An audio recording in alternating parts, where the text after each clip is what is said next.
negara seperti Turki. Kerana baru-baru ini, selepas dilanda gempa yang agak dahsyat 7.8 magnitud dan 7.7 magnitud, Malaysia memilih untuk mengambil tindakan segera menghantar 70 orang anggota SMART untuk membantu usaha mencari dan menyelamat mangsa di sana. Di samping pelbagai bantuan lain termasuk 2 ekor anjing K9.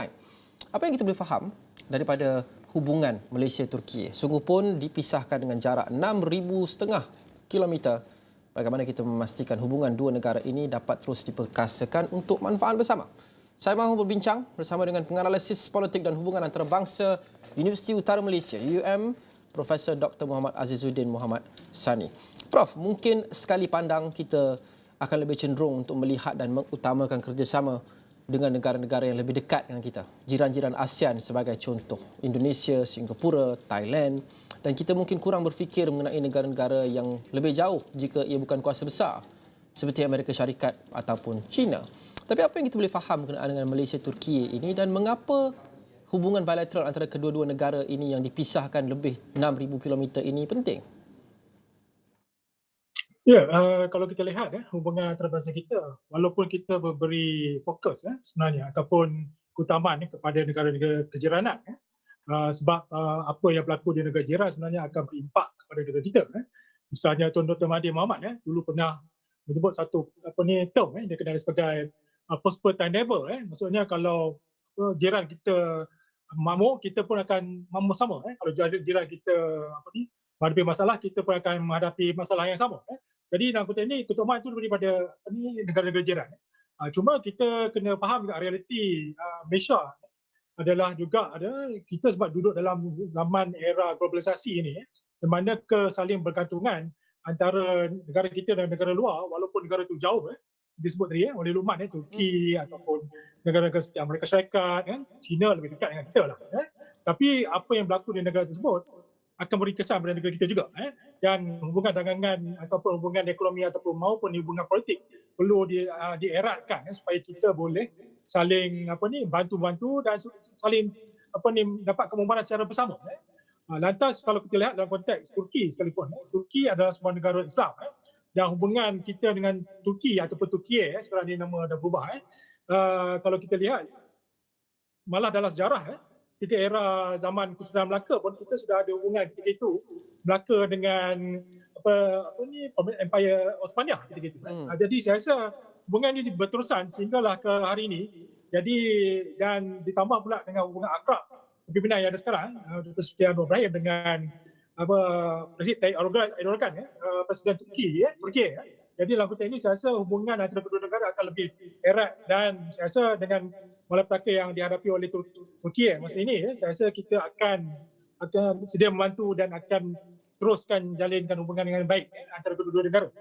Ya, seperti yang Prof sebut tadi, adakah ini memperlihatkan hubungan baik peribadi antara Perdana Menteri Datuk Seri Anwar Ibrahim dan juga Presiden Turki Recep Tayyip Erdogan? Seperti yang kita mungkin ingat, Recep Tayyip Erdogan adalah pemimpin dunia yang pertama yang menghubungi Datuk Seri Anwar sebaik saja beliau mengangkat sumpah selaku Perdana Menteri. Adakah ini juga kita saksikan ada sedikit sentuhan peribadi, tindakan segera diambil untuk menghantar bantuan ke Turki?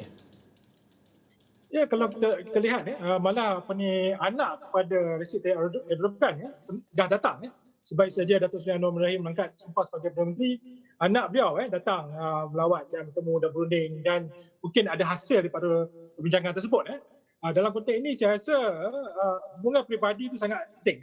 Dan kita tahu hubungan ini lama.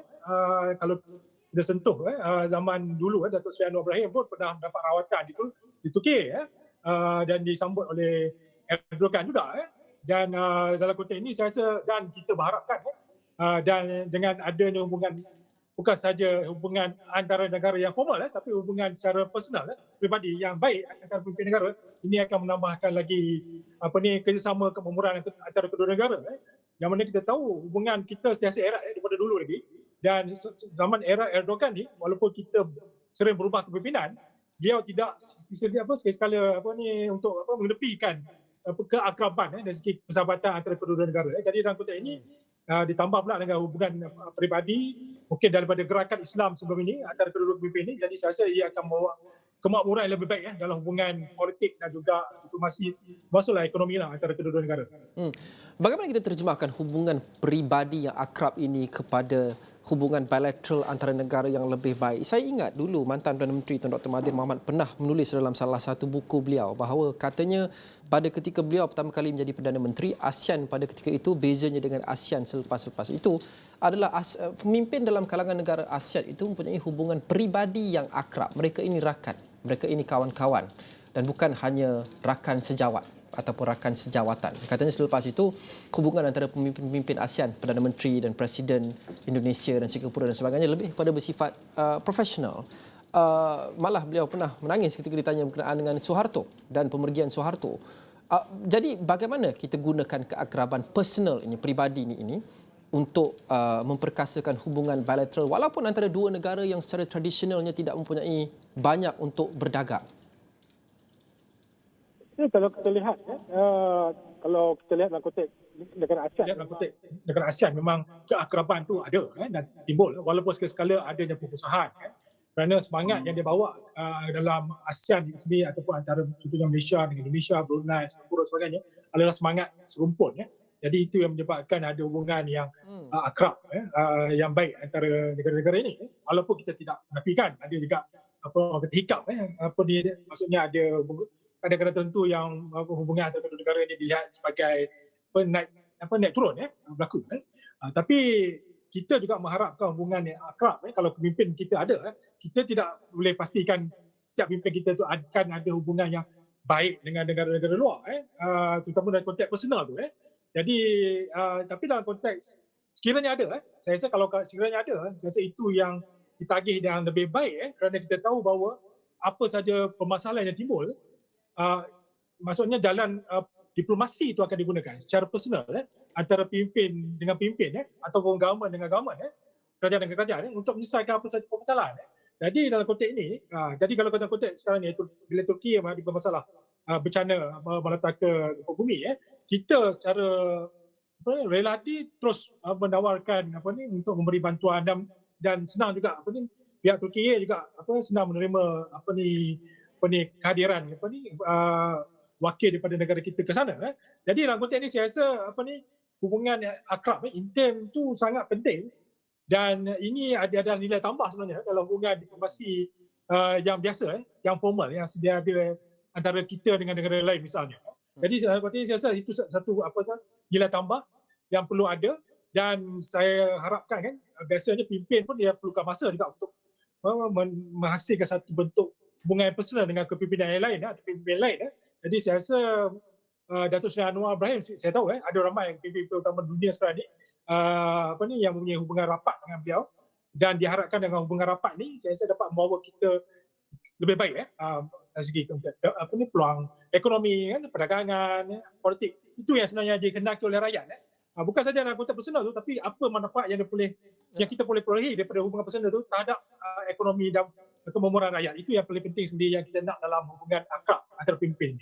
Benar. Yang bermakna sebenarnya yang penting adalah apa matlamat akhir yang boleh dicapai untuk mendapat manfaat bagi kedua-dua negara. Tapi dalam konteks hubungan antarabangsa, Prof, satu-satu negara itu mempunyai suara yang lebih kuat jika ia bergerak secara bersama, secara kolektif. Ini pernah disebut oleh Presiden Singapura sebagai contoh berkenaan dengan ASEAN. Pernah juga disebut oleh Perdana Menteri. Jadi bila kita bercakap berkenaan hubungan Malaysia-Turki yang seperti yang kita sebut sebentar tadi, bukan mungkin hubungan yang secara tradisionalnya adalah hubungan yang banyak kepentingan bersama seperti perdagangan dan sebagainya. Kita bukan antara top 10 satu sama lain dalam rakan dagang. Jadi kita cari apa kebersamaan itu untuk kita suarakan bersama untuk kita mendapat leverage yang lebih tinggi. Sebagai contoh, satu yang boleh difikirkan adalah kita adalah saudara se-Islam. Turki dan juga Malaysia adalah ahli kepada OIC sebagai contoh. Bagaimana Malaysia dan Turki boleh menggunakan persahabatan dan hubungan yang semakin akrab ini untuk menjadi lebih aktif dan signifikan dan juga untuk menguatkan suara OIC sebagai contoh yang sebelum ini sudah dikritik sebagai organisasi yang agak pasif dan tidak mampu untuk membuat sebarang perubahan yang bermakna buat ummah.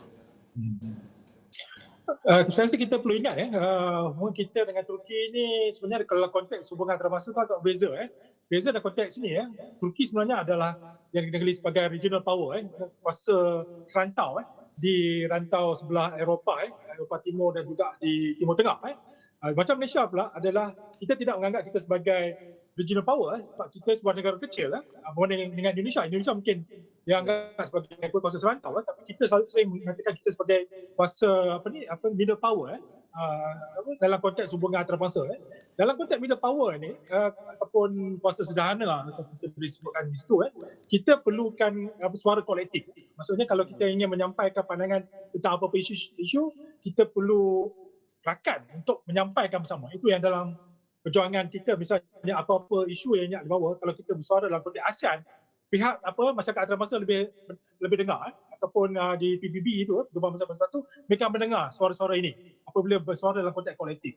Dan kalau saya perhatikan sendiri malah pada tahun lepas saya ke Pertubuhan Bangsa Bersatu di Geneva dan melihat segi peranan Malaysia sebagai ahli kepada Majlis Hak Asasi Manusia, Human Rights Council di mana kita bergerak sebenarnya dalam satu kumpulan bersama dengan negara OIC untuk menyarukan pandangan kita, kritikan kita tentang isu-isu hak asasi manusia yang kita tidak setuju dan ataupun kita setuju.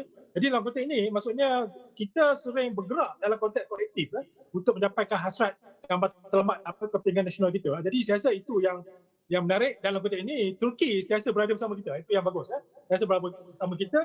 Cuma dalam konteks hubungan antara kedua negara ini masih kurang lagi kita masih kurang dari segi perdagangan. Dan diharapkan sebab tahun ini adalah tahun yang mana kita melaksanakan Malaysia-Turki Free Trade Agreement yang baru saja bermula pada 1 Januari lalu. Jadi diharapkan akan merancangkan nilai dagangan antara kedua-dua negara yang mana saya rasa agak terbatas. Kita nilai dagangan tahun 2021 dalam 17 bilion saja dan tahun lepas adalah 20 bilion saja nilai dagangan tu, dan diharapkan boleh ditingkatkan dalam banyak lagi industri yang masih belum lagi yang kita terkoi antara kedua-dua negara. Jadi dalam konteks ini saya rasa Turki sentiasa bersama kita dan diharapkan dengan bersama ini merancangkan lagi hubungan dan juga membantu kita juga menyuarakan pandangan yang kita hendaki di peringkat global secara kolektif.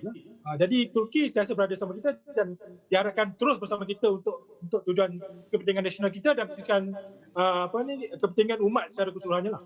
Baik, kita akan berhenti seketika. Selepas ini kita akan bincang pula menjelang lawatan Perdana Menteri ke Thailand. Kita bercakap dengan negara-negara jiran yang mungkin punya hubungan yang lebih signifikan, sekurang-kurangnya hubungan dagangan yang lebih signifikan.